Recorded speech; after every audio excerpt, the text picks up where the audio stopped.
हरे भरे घने जंगल में एक छोटी सी पहाड़ी थी जहां चींटियों की एक बड़ी कॉलोनी रहती थी। हजारों की संख्या में चींटियां मिल जुल कर रहती थीं। हर कोई अपने काम में जुटा रहता। यह कॉलोनी अनुशासन, मेहनत और एकता के लिए प्रसिद्ध थी। इसी कॉलोनी में एक नन्ही सी चींटी रहती थी, नम्मी। उसका शरीर बाकी चींटियों से छोटा, पतला और कमजोर था, लेकिन उसमें जो हिम्मत और जिद थी वह किसी भी बड़ी चींटी से कहीं ज्यादा थी। बचपन की छाया। नम्मी बहुत छोटी थी जब उसके माता पिता एक भारी बारिश में काल का ग्रास बन गए। कॉलोनी की दीवारें टूट गई थीं, दाने बह गए थे और बहुत सी चींटियां घायल हुई थीं। उस हादसे में नम्मी के माता पिता उसे एक पत्ते के नीचे छिपाकर चले गए थे, हमेशा के लिए। तब से नम्मी ने खुद से वादा कर लिया था कि वह कभी हार नहीं मानेगी। चाहे कितनी भी कठिनाई आए, वह खुद को भी संभालेगी और दूसरों के लिए भी सहारा बनेगी। संघर्ष की शुरुआत। जैसे जैसे वह बड़ी हुई, उसने देखा कि बाकी चींटियां झुंड में काम करती हैं, एक दूसरे की मदद करती हैं। लेकिन जब उसकी बारी आती तो कई बार उसे नजरअंदाज कर दिया जाता। तू तो बहुत छोटी है नम्मी, तेरे जैसे कमजोर पर भरोसा नहीं किया जा सकता। लेकिन नम्मी ने कभी शिकायत नहीं की। वह रोज सबसे पहले उठती, सबसे दूर तक जाती, सबसे भारी दाना उठाती और सबसे अंत में लौटती। उसके शरीर पर छोटे छोटे घाव अक्सर देखे जाते, लेकिन चेहरे पर मुस्कान हमेशा रहती। बड़ी चुनौती। एक बार जंगल में भीषण सूखा पड़ गया। पेड़ों पर फल नहीं थे, जमीन पर बीज नहीं बचे थे। सभी जानवर और कीट पतंगे संकट में थे। चींटियों की कॉलोनी में दाने खत्म होने लगे। ऐसे समय में कॉलोनी की रानी ने सबको आदेश दिया, हमें अगले 7 दिनों में हर संभव दिशा में जाकर भोजन इकट्ठा करना है। जो जितना ला सके वो कॉलोनी को बचाएगा। हर कोई डर गया था। जंगल सूखा था, खतरे थे और दूर दूर तक कुछ भी खाने योग्य नहीं था। लेकिन नम्मी डरी नहीं। उसके भीतर कुछ और ही आग जल रही थी। वह जानती थी, यह समय है साबित करने का। यह समय है उस वादे को निभाने का जो उसने अपने माता पिता से किया था। हार नहीं मानूंगी। सफर की कहानी।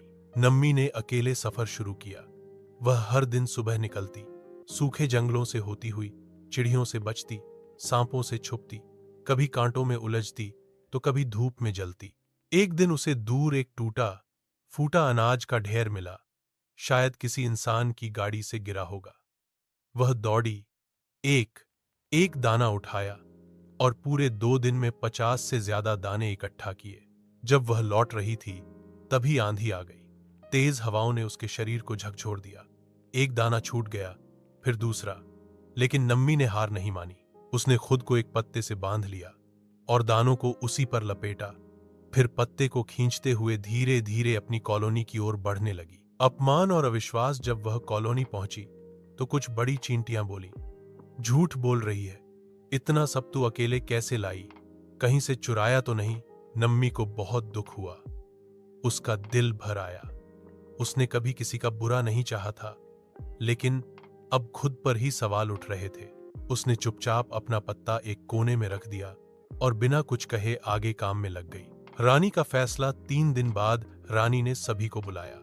वह बहुत गंभीर दिख रही थी। इस संकट की घड़ी में सबसे ज्यादा भोजन लाने वाली चींटी कोई बड़ी, ताकतवर या अनुभवी नहीं है, बल्कि एक नन्ही सी चींटी है, नम्मी। पूरी कॉलोनी चौंक गई। रानी ने आगे कहा, हम सबने उसे कमजोर समझा, उसे अकेला छोड़ा, लेकिन उसने हमारी सबसे बड़ी जरूरत के समय हमें भोजन दिया। यह सिर्फ मेहनत नहीं, यह सेवा है, यह प्रेम है। रानी ने नम्मी को साहसी चींटी की उपाधि दी और कहा कि भविष्य में नम्मी की सलाह पर कॉलोनी के फैसले लिए जाएंगे। नया सूरज। उस दिन के बाद नम्मी सिर्फ एक नन्ही चींटी नहीं रही, वह आदर्श बन गई। बच्चे उसे देखकर सीखने लगे। बड़ी चींटियां अब उससे सलाह लेती। उसकी मेहनत ने उसे नायक बना दिया। वह अब भी पहले जैसी ही मेहनत करती, लेकिन अब उसके साथ कई साथी होते। एक दिन एक छोटी चींटी उसके पास आई और बोली, नम्मी दीदी, क्या आप डरती नहीं थीं जब अकेले जंगल गई थीं? नम्मी मुस्कुराई। उसकी आंखों में चमक थी। डर तो लगता है, लेकिन जब जिम्मेदारी बड़ी हो तो डर छोटा लगने लगता है।